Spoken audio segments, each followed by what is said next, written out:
uh, puluhan, mungkin ratusan dia punya denominasi.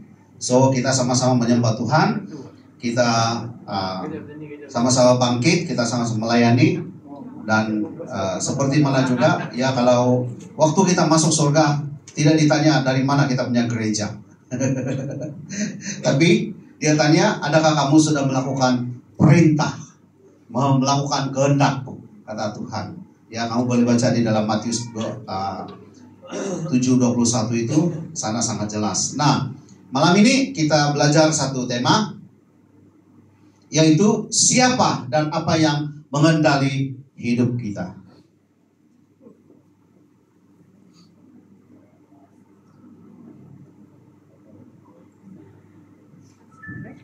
Tema dia, siapa dan apa yang mengendali hidup kita. Nah,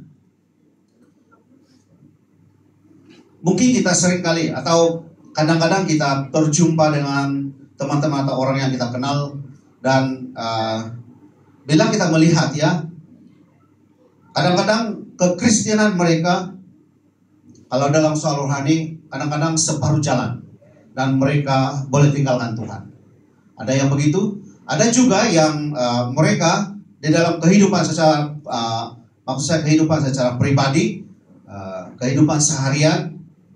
Kadang-kadang bila kita melihat kalau dulu mereka semakin hari atau mungkin satu hari mereka tidak ada, atau arah hidup mereka tidak ada arah hidup mereka yang betul, dan mereka boleh lain daripada yang lain, ya.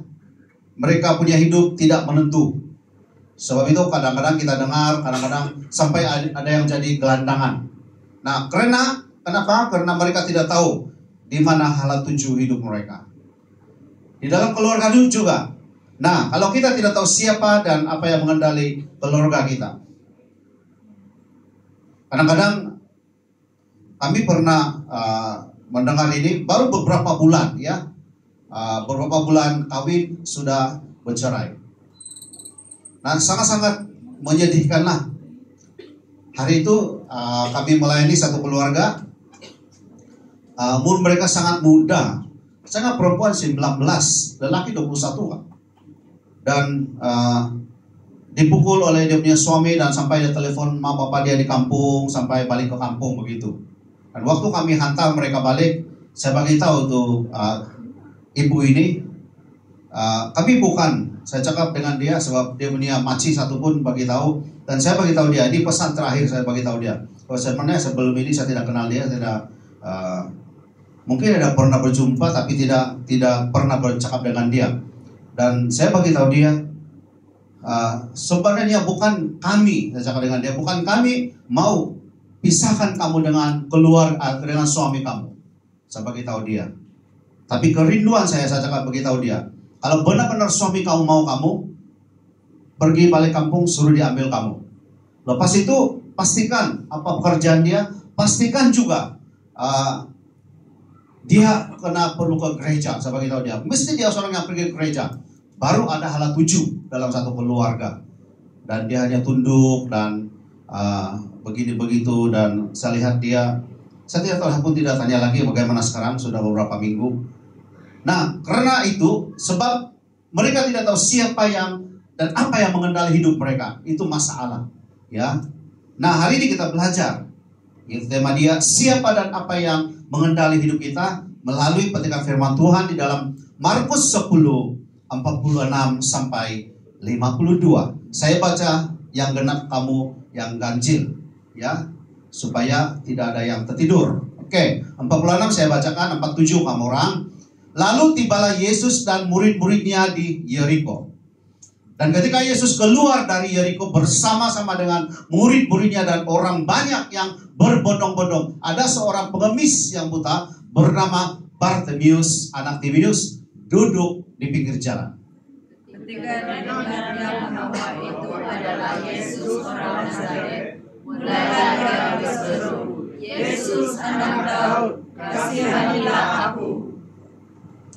Banyak orang menegurnya supaya ia diam.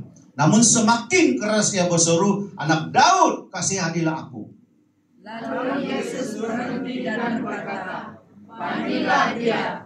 Mereka memanggil orang buta itu berkata kepadanya, kuatkan hatimu, berdirilah, ia memanggil engkau. Lalu ia menanggalkan jubahnya. Ia segera berdiri dan pergi mendapatkan Yesus. Tanya Yesus kepadanya, apa yang engkau kehendaki supaya aku berbuat bagimu? Jawab orang buta itu, Rabuni, supaya aku dapat melihat. Lalu kata Yesus kepadanya, pergilah, imanmu telah menyelamatkan engkau. Pada saat itu juga melihatlah ia, lalu ia mengikuti Yesus dalam perjalanannya. Mari kita berdoa dulu. Terima kasih Bapak untuk malam ini. Saya menyerahkan firman yang akan ditabur sebentar nanti, dan hambamu ini yang kau pakai, biar hambamu mau berlindung di belakang kayu salibmu ya Tuhan. Dan saya menyerahkan sepenuhnya Tuhan, agar setiap yang difirmankan itu atau diberitakan itu adalah berasal daripada hatimu, bukan daripada hati manusia atau hati saya, tapi biar berasal daripada hatimu. Dan pakai, hanya memakai mulut dan lidah hambamu ini sebagai pembicara pada malam ini, supaya apa yang diberitakan itu akan dapat diterima, akan dapat mengajar kami, menegur kami, memberi kepada kami kekuatan, dan dapat juga Tuhan menyadarkan kami apa yang kami silap selama ini. Satu bungkus tempat ini, Dewan Ibadah dan kuasa darah anak domba Allah. Segala kuasa-kuasa kegelapan, kuasa jahat iblis yang coba mencuri firman-Mu, semua itu kami tolak dalam nama Yesus.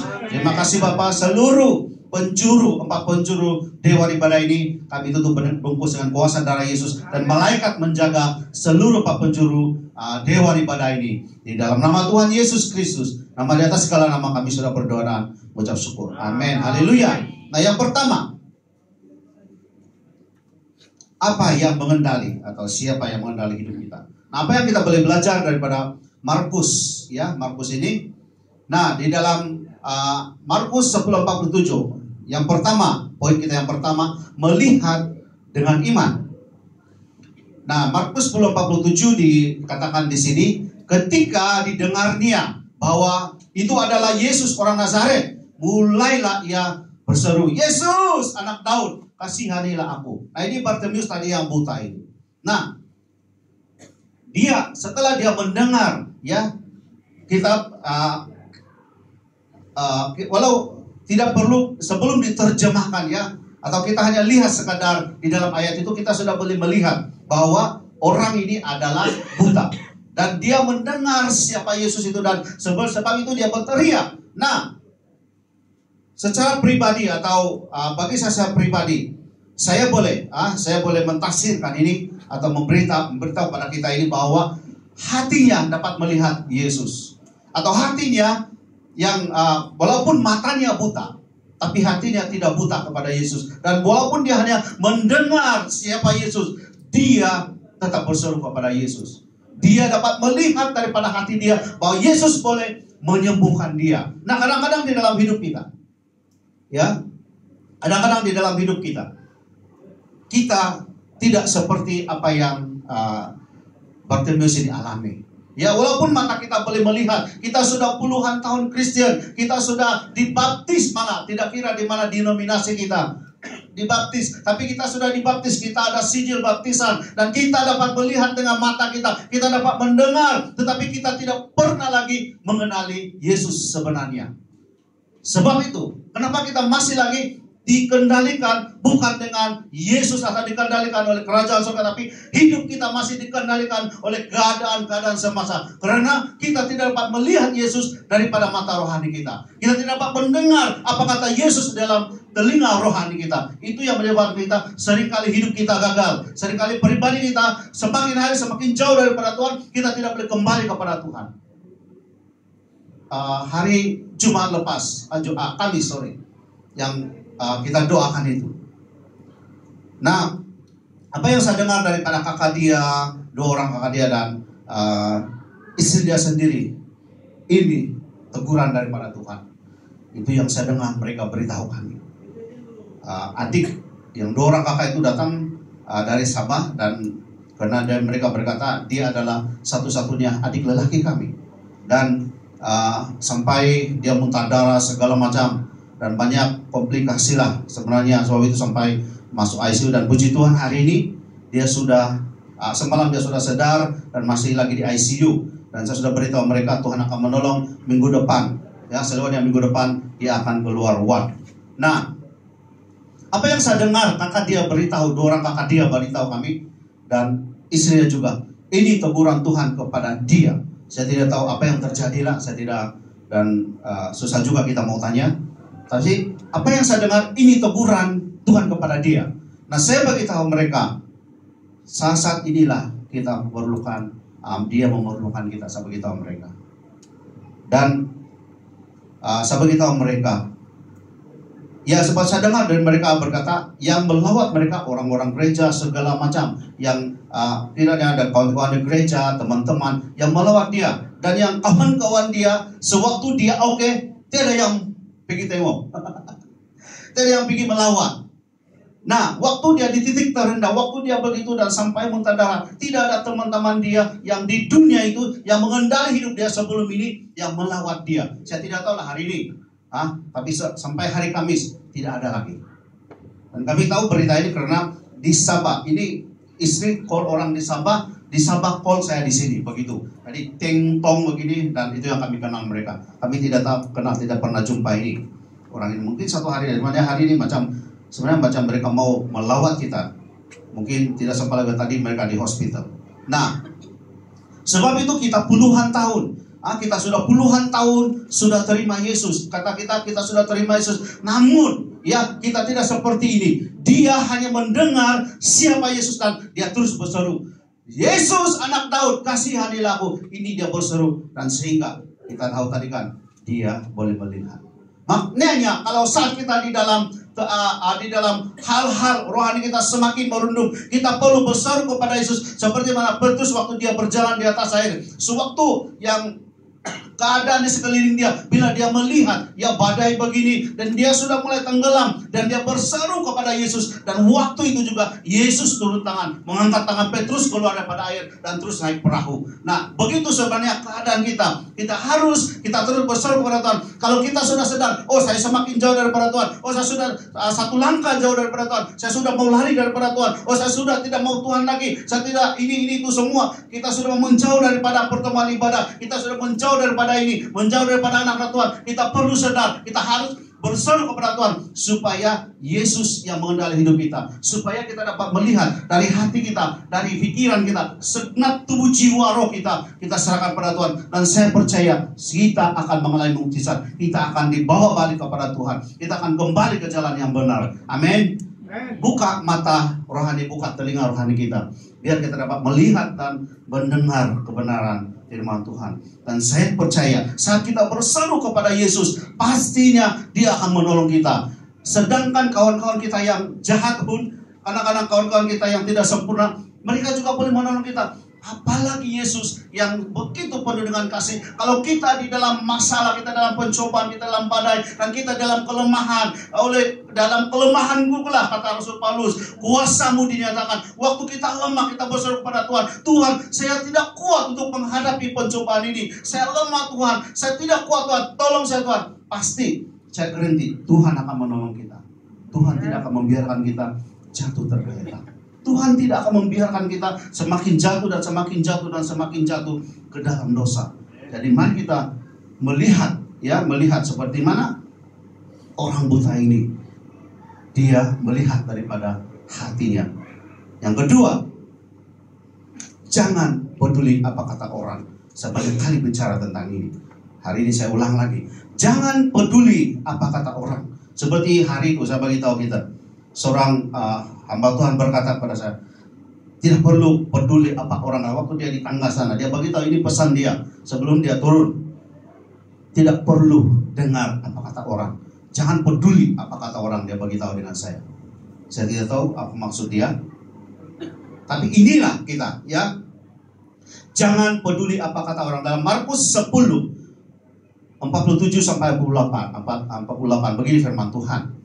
Ketika didengarnya bahwa itu adalah Yesus orang Nazaret, mulailah ia berseru, Yesus anak Daud, kasihanilah aku. Nah, karena dia berseru kepada Yesus, apa terjadi? Banyak orang menegurnya supaya ia diam. Nah, Waktu kita mau kembali kepada Tuhan, waktu kita mau balik kepada Tuhan, waktu kita mau tinggalkan semua dosa kita, ada saja orang yang akan perli kita. Ada saja orang yang akan perli kita. Wah, dia ini dia ini alim lah, dia ini suci lah, dia ini kudus lah. Ini kata-kata orang. Kalau Bartimeus dia peduli dengan apa kata orang, dia menegur orang, banyak orang, dikatakan itu bukan satu orang menegur, banyak orang menegurnya dan suruh dia diam, tapi dia semakin keras, dia berseru, "Anak Daud, kasihanilah aku." Nah, ini Bartimeus, dan saya percaya dan saya mendorong kita agar kita juga terus berseru kepada Tuhan. Jangan peduli apa kata orang, selagi kita tahu sebenarnya apa yang kita buat. Seperti mana hari itu saya pernah bagi tahu satu soalan di dalam yang pastoral kami yang paling berat itu, saya rasa apa yang orang tidak tahu tapi Tuhan tahu tentang kita. Apa mau orang jawab? Apa orang kita kan sekarang di dalam kelas itu? Apa orang jawab? Sangat berat itu. Apa yang manusia tidak tahu tapi Tuhan tahu tentang diri kita? Kita mau menipu? Mana itu Pastor Garawa tahu? Nah, banyak orang menegur dia supaya diam. Maksudnya saat dia berseru kepada Tuhan, saat dia mau kembali kepada Tuhan, saat dia berserah kepada hidupnya sepenuhnya kepada Tuhan, ada orang saja yang tidak suka dengan kita. Ada saja orang yang tidak mau kita bangkit di dalam Tuhan. Ada saja orang yang kalau kita sudah mau, dia tarik kita balik supaya kita akan sama-sama jatuh dengan mereka. Mereka tidak mau kita, mereka tidak mau kita bangkit. Jangan peduli apa kata orang.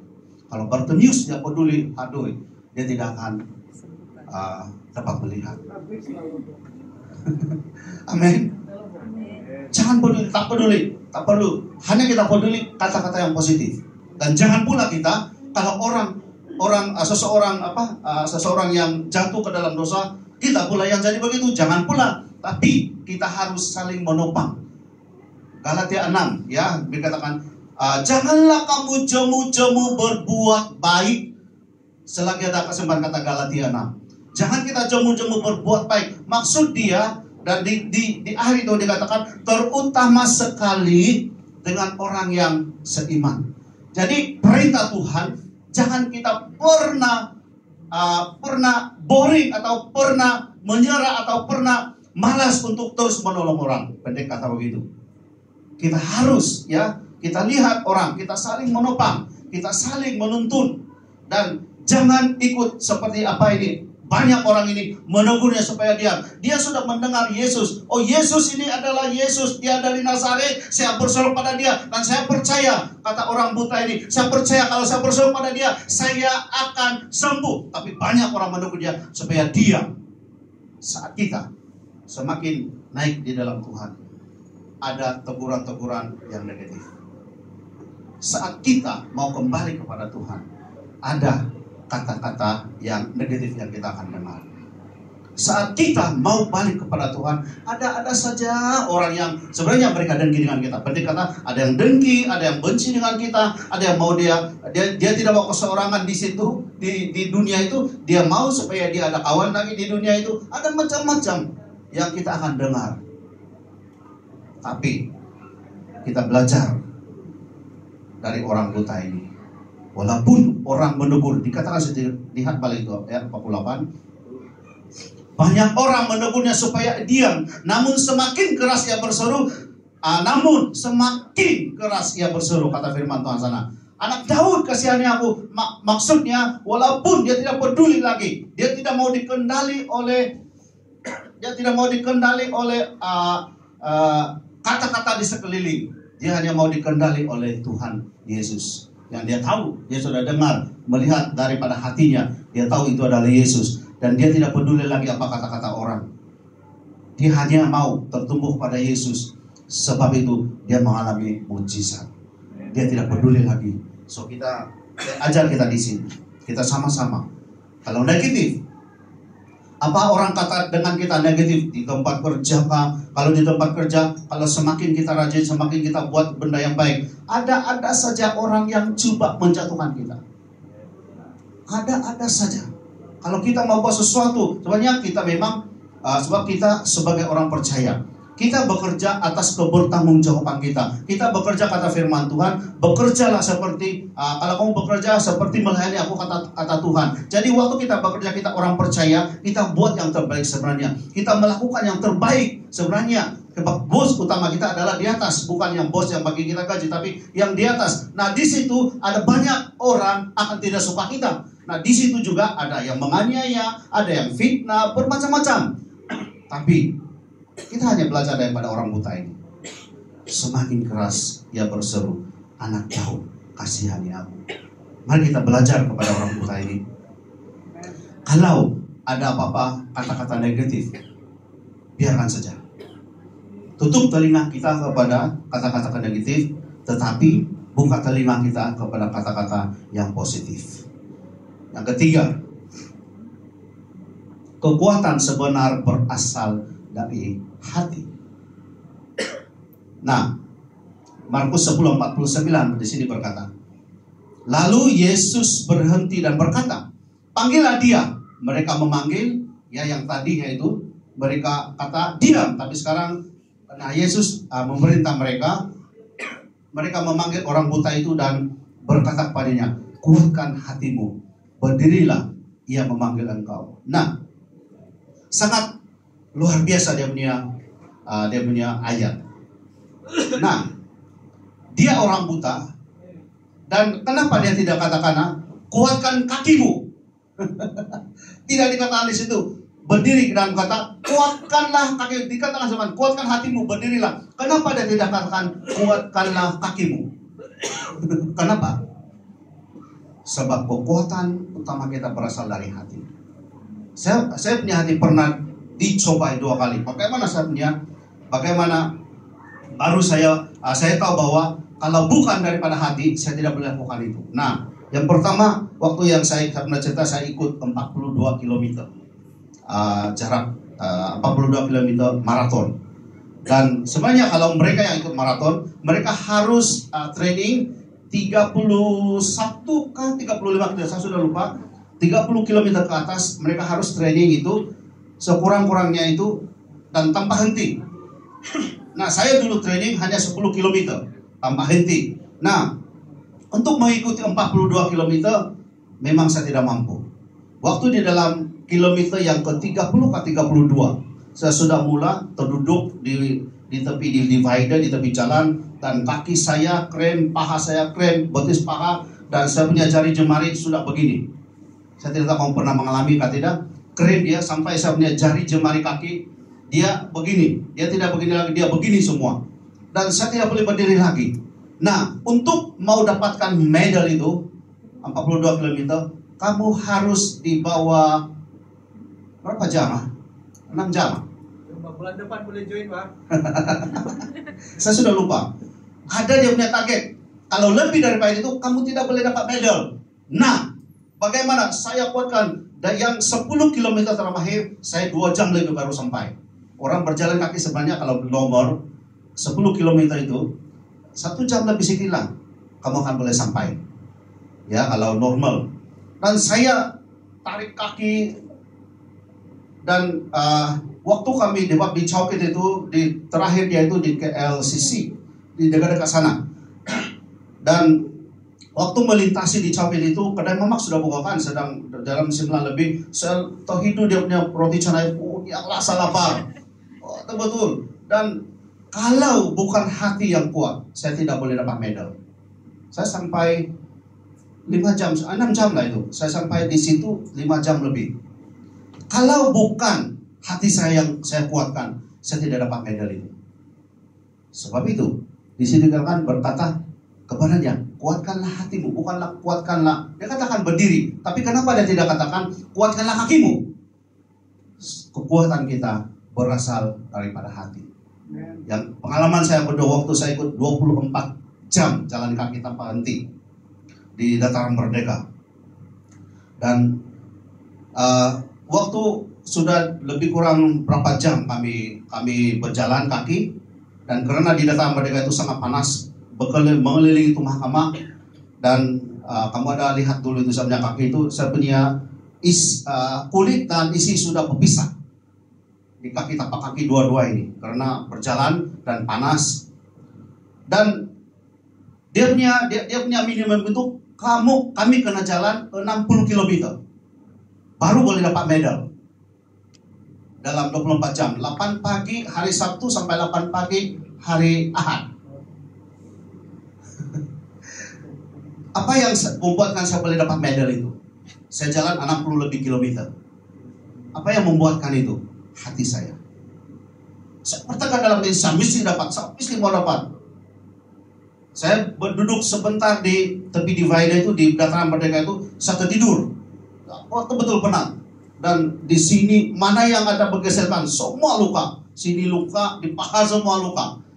Bayangkan tidak mandi 24 jam dan bertarung dengan matahari. Kebetulan waktu itu tidak hujan. Nah, apa yang membuat saya boleh dapatkan medal itu? Hati. Sebab itu kata Tuhan, kuatkan hatimu. Bukan kuatkan kaki kita. Cuma besok kalau kita naik bukit itu, Bukit Lanjang, kena pakai kaki lah. Ya. Jangan ada yang pengsan. Itu kena pakai kaki. Sebab hari itu waktu naik, saya waktu turun, saya punya dua kaki ini, saya tidak tahu kenapa dia ada vibration, bergegar. Waktu naik waktu turun, tak boleh. Bergegar saya punya dua lutut. Harap besok tidak lagi, hari itu pun tidak sudah. Besok lagi tidaklah. Nah, yang penting firman Tuhan sangat mengajar kita. Kalau kita di dalam badai, kalau kita di dalam masalah, kalau apapun yang mengendali atau di dalam kehidupan kita ini seharian, biar kekuatan hati kita mengendali kita. Yesus yang boleh memberi kita kekuatan daripada hati kita. Amin. Jadi biar Yesus yang mengendali hidup kita. Dan saya percaya kalau selagi hati kita kuat, yang mustahil kita boleh capai. Yang terakhir, dosa diampuni dan diselamatkan. Nah, kalau kita baca dari tadi, sangat mengherankan. Sebab hanya buta, tapi sampai penghujung dia 52 dikatakan di situ. Sebab itu kenapa saya katakan dosa diampuni dan diselamatkan. Lalu kata Yesus kepadanya, pergilah, imanmu telah menyelamatkan engkau. Kenapa dia buta mata? Tapi kenapa tiba-tiba Yesus kata, pergilah, imanmu telah menyelamatkan engkau? Ada banyak ini. Coba kamu lihat, sebanyak kali Yesus menyembuhkan orang sakit, dia tidak katakan dahulu, pergilah, imanmu telah menyembuhkan engkau. Kamu orang coba cek.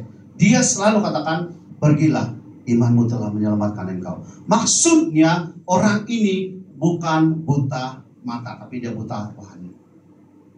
Maksudnya orang ini waktu ini karena dosa-dosanya, karena ada ikatan-ikatan, ada satu yang menutup matanya sehingga dia tidak boleh melihat kebenaran firman Tuhan. Dia tidak boleh melihat Yesus, tapi hanya syukur dia boleh mendengar Yesus lagi. Dan saat dia mendengar, dia berseru kepada Tuhan, dan apa kata Tuhan?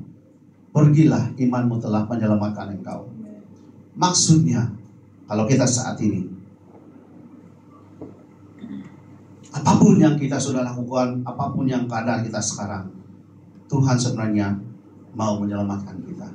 Dia menyembuhkan semua luka-luka di dalam hati kita, kepahitan segala macam. Dan saat kita disembuhkan, sebenarnya kita sudah diselamatkan. Karena kita bukan sakit jasmani, tapi kita sakit rohani. Satu lagi ayat, Markus 2, 4-5. Ini juga sama, luar biasa. Tetapi mereka tidak dapat membawanya kepadanya karena orang banyak itu. Lalu mereka membuka atap, ya. Ini yang orang lumpuh ini.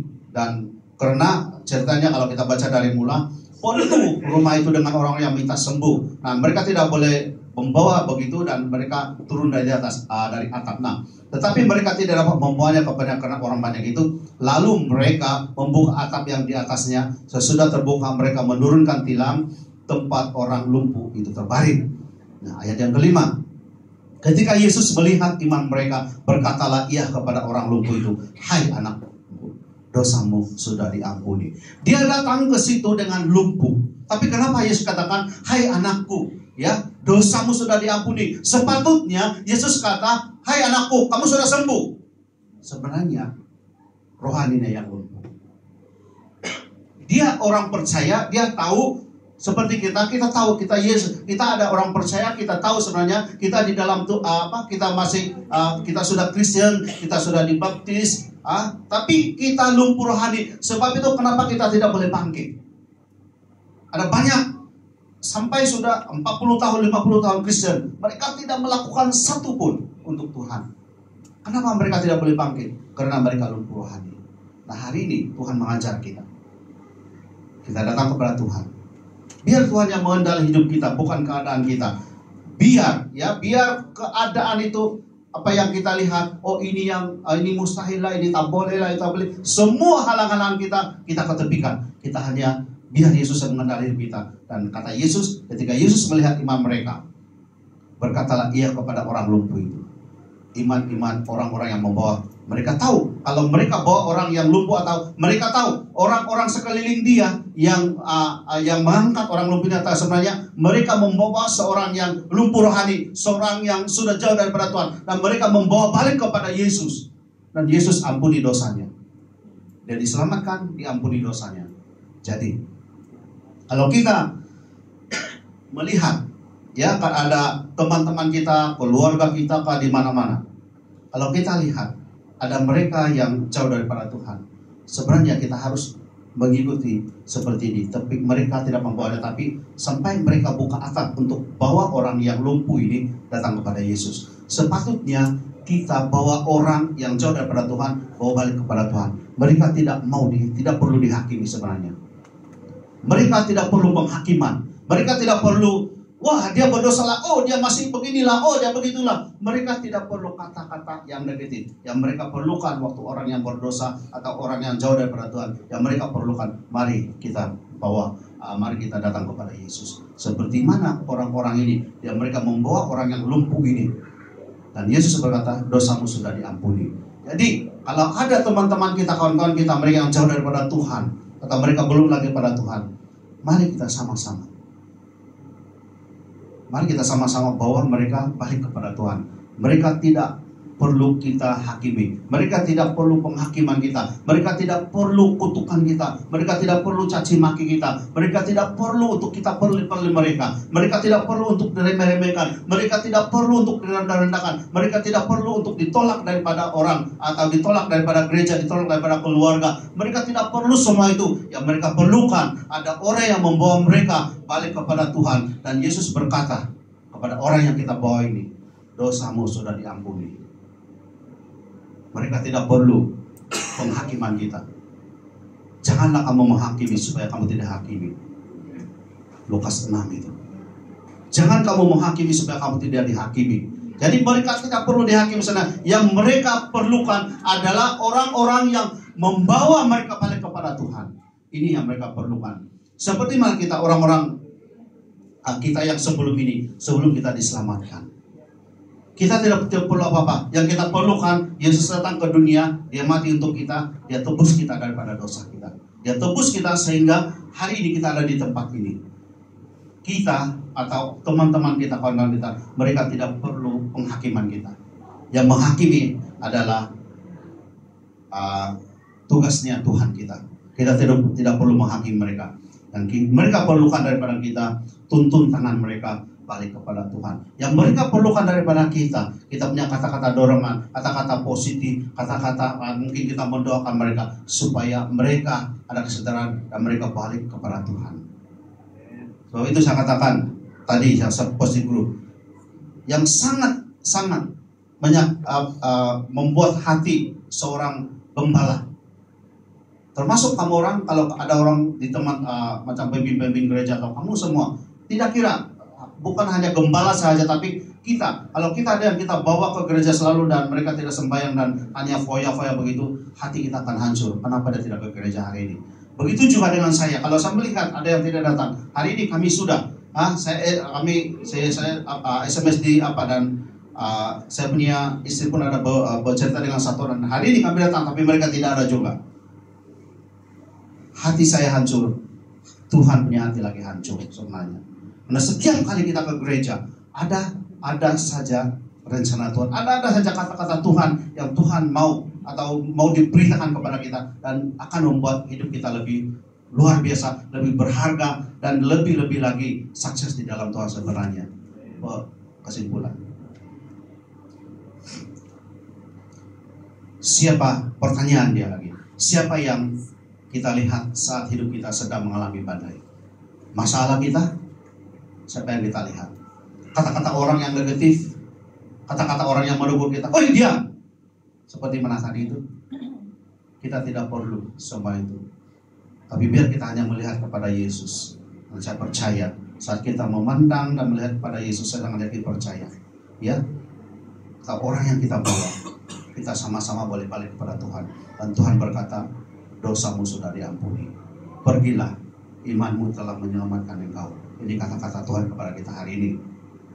Biar Tuhan Yesus yang mengendali hidup kita, amin. Biar Tuhan Yesus yang mengendali pribadi kita.